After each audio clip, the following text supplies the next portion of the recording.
Raisi's selection is, I would say, the last for the world powers to wake up before returning to the nuclear agreement and to understand who they're doing business with. These guys are murderers, mass murderers.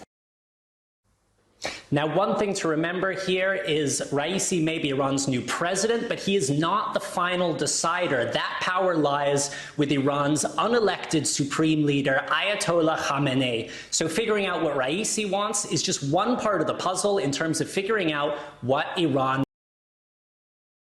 will do next. Lindsay? Raf, thank you so much.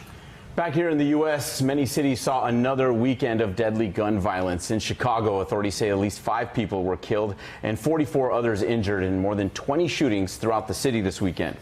And in Philadelphia, 2 people are dead and 4 others wounded after 2 separate shootings. One of the victims was a 3-year-old who was shot in the leg but is expected to survive.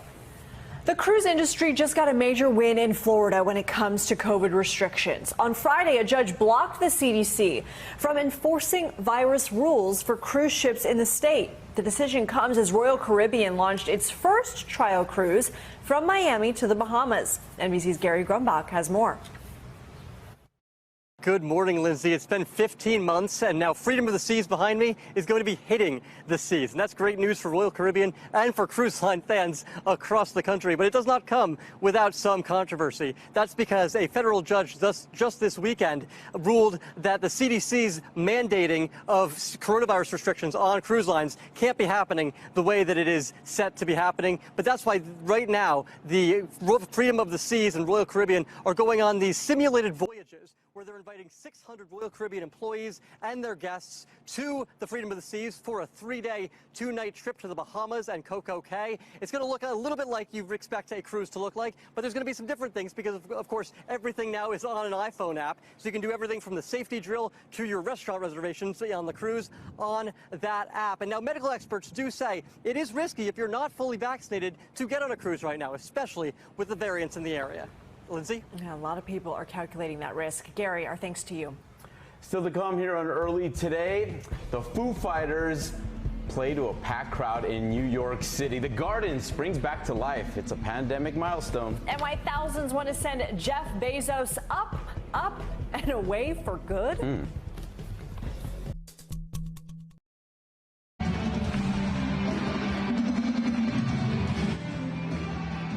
Another sign that New York City is coming back. The Foo Fighters performed at Madison Square Garden last night for the first full capacity crowd since the pandemic began. More than 15,000 vaccinated fans packed that arena there. All had to show their vaccine cards. I wanted to be there so bad, you know. Yeah, they put on a good show. I was watching those Instagram live streams of them trying to hashtag yourself? because I needed to be here this morning, you know, with all of you. But jobs always get in the way. You know, the Foo Fighters are back. All right, let's celebrate some dads again everywhere because it was yesterday, but never too much, right? Yeah. Let's check out some celebrities who paid tribute to the father figures in their lives. Former First Lady Michelle Obama praised her husband, Barack Obama, you may remember him, as a prime role model for their 2 daughters. While Kansas City Chiefs quarterback Patrick Mahomes celebrated his first year as a father, look at that, to daughter Sterling Sky. And of course, we can't forget to honor the amazing fathers who were lost far too soon. Amanda Klutz remembered her late husband, Nick Cordero, with a touching photo of their son, Elvis. And then there was Vanessa Bryant sharing a photo of the #1 girl dad, Kobe Bryant, on what was their family's 2nd Father's Day without him. Everything about that still just so hard to believe, and it's still so tragic, even, you know, a couple years later. Yeah, Mother's and Father's Day, they're so important, but at the same time, people who have lost, it can be a really tough day. You can't open Instagram because you'll just see all of those posts. It triggers that. Yeah, but we remember them. We remember them fondly, too. Exactly. Jeff Bezos hasn't blasted off into space yet, but already thousands of people are petitioning for him to stay there. These Change.org petitions have garnered more than 50,000 signatures. One of them says billionaires should not exist on Earth or in space, while the other claims Bezos is supervillain Lex Luthor. The billionaire CEO and his brother will blast off on the Blue Origin next month. They'll be the first human flight on the Shepard rocket.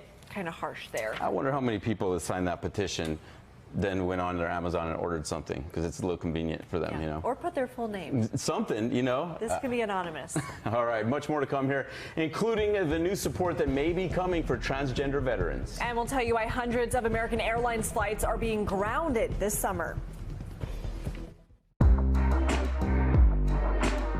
They've done things like installing cameras to help alert Border Patrol. Is hitting American Airlines especially hard. The airline is canceling hundreds of flights over staffing shortages and maintenance issues. The carrier is struggling to keep up with the surging travel demand. Just this weekend, more than 300 flights had to be canceled. The company says it'll be trimming 1% of its schedule through mid-July. Transgender veterans may soon be able to receive gender confirmation surgery through the Department of Veterans Affairs. The department secretary, Dennis McDonough, made the announcement over the weekend, saying the move is part of an effort to overcome a dark history of discrimination against LGBTQ service members.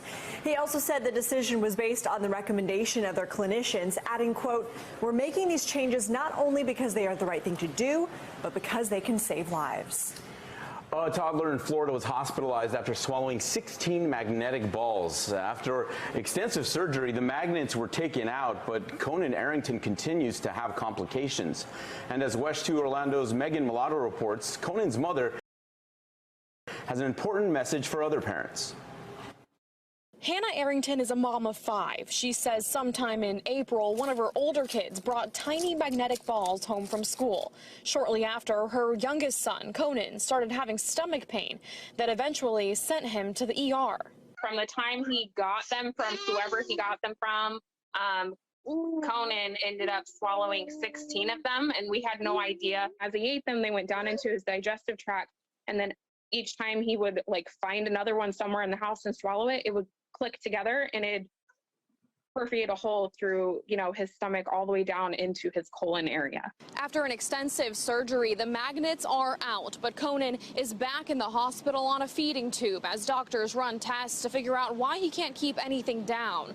His mom's message to the public: double, even triple check what your kids bring home. Me and my husband never thought that we would have to pretty much pat our kids down when they come home from school.